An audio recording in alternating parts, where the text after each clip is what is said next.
Dia bila sebut kanser semua orang takut. Saya sendiri pun bila bos sebut kanser saya rasa takut sebab dia pengalaman kan. Tapi sebenarnya dia berpunca daripada orang kata dia masalah pembuangan dulu. Kita payah nak membuang lepas tapi bila kita tahu tu kita bukan tak ikhtiar.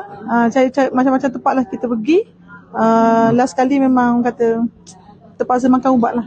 Bergantung dengan ubat lah. Kena makan ubat baru boleh buang. Oh, maknanya you memang sembelit. Biasanya berapa hari baru boleh buang?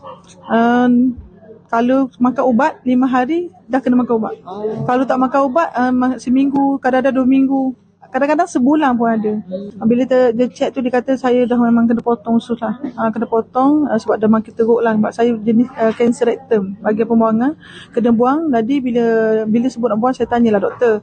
Sebab saya selalu ikut apa yang doktor cakap macam makan ubat, sambung ubat. Saya rasa macam sedikit kecewa dan sedih kan. Takut pun lah waktu semestinya lah. Tapi bila doktor kata sebenarnya ubat ni menahan saja, kalau boleh baik Alhamdulillah. Tapi ada baik tu rezeki lah. Cuma nak jadi rezeki saya masa tu doktor cek saya pregnant. Jadi dia kata kita tak boleh buat sebab awak pregnant, jadi kita kena tunggu. Jadi rezeki saya lah. Dia kawan share tu dia suggestkan saya guna dan saya dibawa saya jumpa doktor lah, seorang doktor. Masa tu doktor suruh ambil bahagian detox dulu, set clean 9. Clean 9 set. Saya dengan suami ambil dua-dua. Kita ambil set clean 9. Ikut dia aturan dia tu, maksudnya dia dah ada jadual.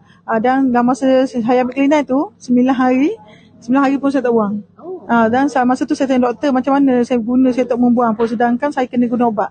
Doktor kata macam mana nak buang normal, awak dah lama dah guna produk, guna ubat, menyebabkan benda tu dah orang kata tersebati dengan badan kita. Dan saya teruskan ambil lagi produk yang penting untuk saya lah, macam aloe vera, omega, yang basic tu, lepas tu bipropolis, FOG semua tu, fiber.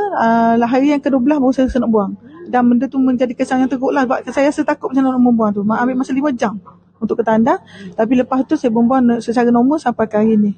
Dan bila cek balik lepas 2 bulan, takkanlah kita ambil 9 hari kita tunggu cek. Sebelum saya ambil tu saya ada ambil kat hospital result darah saya lah dekat hospital Salam, sebab saya nak tengok result selepas saya guna. Lepas 2 bulan tu baru saya ambil. Alhamdulillah saya bebas daripada masalah usus tu.